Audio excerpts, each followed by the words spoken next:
Good morning guys, এখন time হচ্ছে 6:52। আজ আমার লাস্ট এক্সাম, তাই তাড়াতাড়ি ফ্রেশ হয়ে পড়তে বসে পড়লাম। 2 hours later. এখন বাজে 9টা আর আমি একটু ব্রেক নিয়েছি। অনেকটা পড়া হয়েছে, কিন্তু এখনো খুব টেনশন হচ্ছে যে পরীক্ষায় কি আসবে, কি কমন পাবো কি না, কি লিখবো। আবার একদিকে খুব আনন্দ হচ্ছে যে আজকে পরীক্ষাটা শেষ ফাইনালি।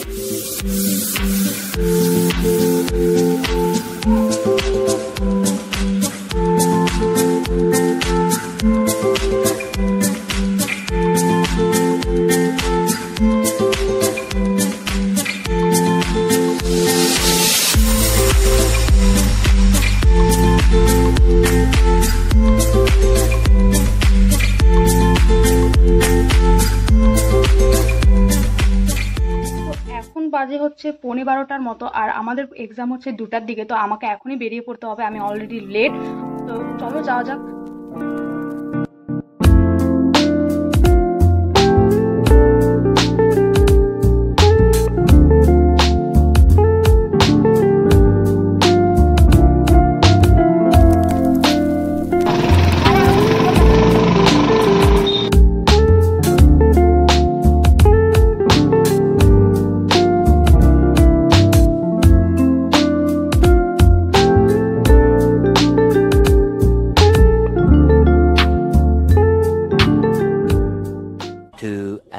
Later.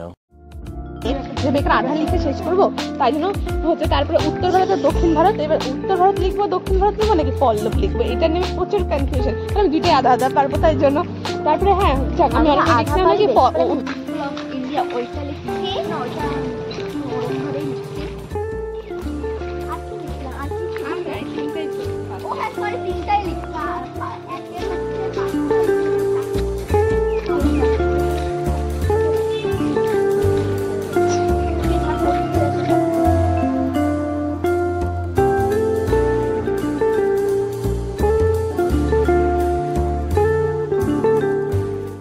পরীক্ষা তো শেষ, এবার কি করবি তাইলে? এইবার ঘুমাবো, পরের বার তো আবার যাবো আমি দিতে, আবার টেনশনের কি আছে। তুই? আমি চাই না পরের বার যাইতে, কি জান কি যে করবো। বিয়ে জানি না রে बेटा मन में लड्डू फूटा।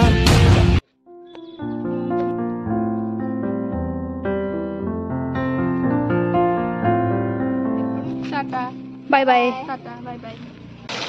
Good morning guys, next day same blog. আর আজ তো সেই সকাল থেকে বৃষ্টি হয়েই যাচ্ছে, থামার কোনো নামই নিচ্ছে না। যাই হোক, তাই বলে তো বসে থাকা যাবে না। এক্সাম তো শেষ, এবার কি করা যায় সেটাই ভাবতে। ভাবলাম যে একটা চলো গুড হ্যাবিট তৈরি করা যাক, কিছু বই পড়া যাক। আমার কাছে তো তেমন কোনো বই নেই, তবে কয়েকটা বই আছে, সেটা তোমাদেরকে দেখ। তো আমার কাছে এই 3টা বই আছে, যেই 3টা বই আমার না, কিন্তু তার বাদেও এই 2টো বই আছে, যে 2টো আমার পড়া তো হয়েছে। এইটা একটা বই, এই বইটা আমার পুরোপুরি পড়া কমপ্লিট। আর এখানের হাফ, এটা একটা গল্পের বই, ইগনোর কভারটা। যাই হোক, এখানে হচ্ছে একটা হাসির বই, গোপাল ভাঁড়, ওদের বীরবল এদের, কিন্তু এর মধ্যে আমার শুধু গোপাল ভাঁড়েরটাই পড়া হয়েছে। যাই হোক, এটাও তাহলে কমপ্লিট করা যাবে। আর এখানে এগুলো হচ্ছে বাচ্চাদের বই। যাই হোক, কিন্তু এগুলো আমার পড়া আছে, রামায়ণ মহাভারত, এটাও কমপ্লিট। কিন্তু আমি ভাবছি যে এই দুটো আরেকবার পড়বো। আর এই একটা বই আছে, যেটা হচ্ছে একটা এটাও বাচ্চাদেরই বই। এটা আমার একটা বোনের বই, আমি নিয়ে আসছি ওর থেকে পড়ার জন্য।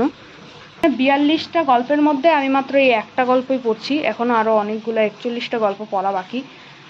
আচ্ছা, এই বইগুলো বের করার সময় আমি একটা জিনিস পেলাম, সেটা তোমাদেরকে দেখাচ্ছি। এই একটা হ্যাপি নিউ ইয়ার কার্ড।